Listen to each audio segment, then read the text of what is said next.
You are 24, and he is 38, married, with 2 kids, and you meet him at work as your senior colleague. There is something you need to understand about how these situations can slowly develop in real life. Because it usually never starts as something wrong. At first, he is just a senior. Experienced. Calm. Responsible. He has been in the system longer, so naturally he guides you. He helps you understand work. He explains things when you are confused. He supports you when you make mistakes. And when you are new, that kind of presence feels safe. It feels structured. It feels like someone has your back in a new environment. But slowly, something changes. Not suddenly. Not in a dramatic way. But in small, almost invisible steps.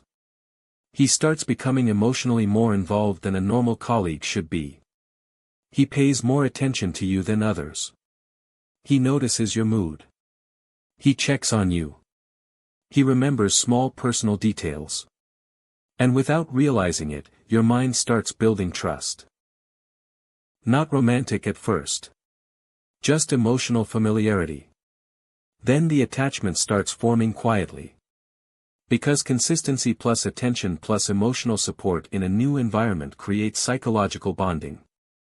And you don't notice it happening. But it is happening. Now here is the real-life complexity. He is not single. He has a wife. A marriage. 2 children. A complete life outside this workplace. But inside the workplace, another emotional space slowly forms. A space where he feels different. Less stressed. More understood. More seen. And this is where psychological imbalance begins. Because now there are 2 realities. At home, responsibility, routine, emotional distance.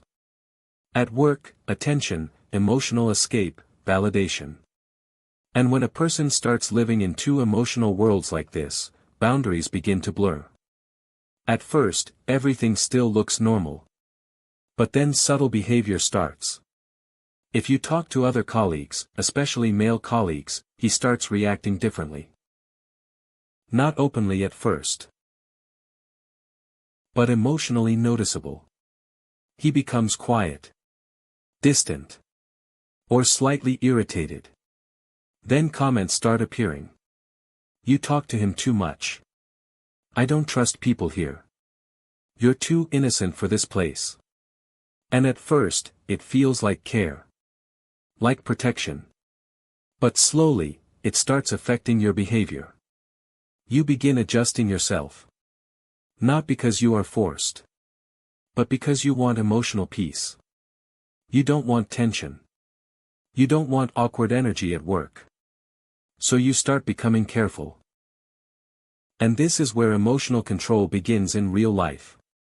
Not through direct force. But through emotional influence. Over time, your social circle at work starts shrinking. You become more dependent on his reactions. You start overthinking normal conversations. You start monitoring how he behaves before you act. And slowly, your emotional center shifts toward him. Meanwhile, at home, he is still a husband. Still a father. Still living a full external life. But emotionally, he is also maintaining a parallel connection at work. Not officially. Not openly. But emotionally active. And this is where things become unstable. Because now one person is emotionally investing deeper. While the other is still divided between 2 completely different worlds. Then confusion starts growing. Some days he is very attentive. Very involved. Very present. Other days he is cold. Distant. Emotionally unavailable. And your mind cannot process this inconsistency easily. So you start thinking. If he doesn't care, why is he so protective? If he is married, why does he act jealous? If this is nothing, why does it feel so intense? And this is where psychological attachment becomes dangerous. Because inconsistency creates emotional dependency. The brain starts chasing clarity. It starts thinking more. Feeling more.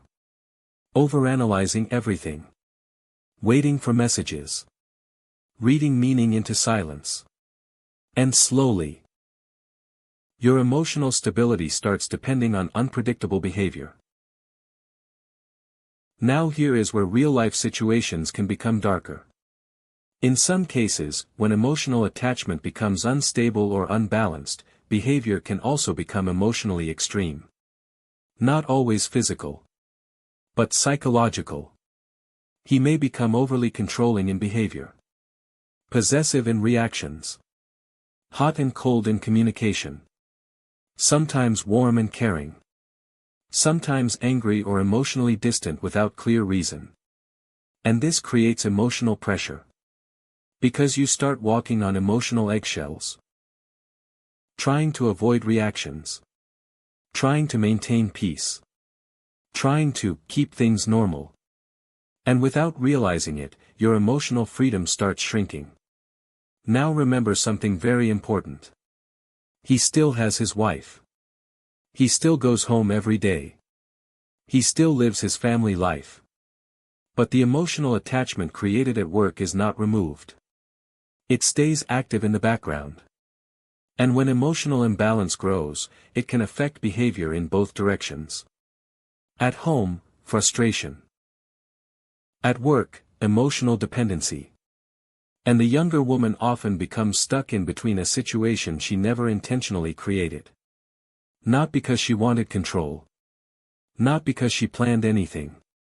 But because emotional dynamics developed gradually inside a workplace environment. Now here is the psychological truth. This is not a normal relationship. This is not stable connection. This is emotional imbalance created by age gap. Power difference. Workplace proximity. Emotional dependency. Inconsistent reinforcement. And divided life reality. And when all of this combines, it creates confusion instead of clarity. Now the most important thing you need to understand if you are ever in this situation at 24. Real emotional safety does not feel confusing. Real respect does not make you shrink your behavior. Real love does not require secrecy, control, or emotional instability. If someone is married and emotionally inconsistent with you at work, your priority is not to decode their behavior. Your priority is to protect your own emotional state. Because the longer you stay in a situation where your mood depends on someone who has a completely separate life, the more you lose control over your own peace. And the truth is simple. A healthy connection makes your life clearer. A toxic one makes your life smaller. And in real life, the strongest decision is not emotional attachment. It is emotional awareness and self-protection before it becomes a pattern you struggle to escape. In this situation, the most important thing you can do is bring your focus back to clarity and boundaries before emotions turn into dependency. Keep your interaction strictly professional and avoid building emotional reliance, no matter how safe or understood it feels in the moment. Do not isolate yourself from other colleagues or adjust your behavior around one person's mood, because that is where emotional control slowly begins.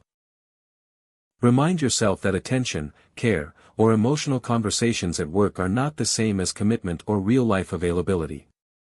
If the situation starts feeling confusing, intense, or mentally draining, create distance gradually instead of deepening the connection. Reconnect with your own life outside work, friends, goals, and personal growth, so your emotional center is not tied to one person. And most importantly, trust consistency over emotion. If a situation brings more confusion than peace, your peace should always be the final decision maker.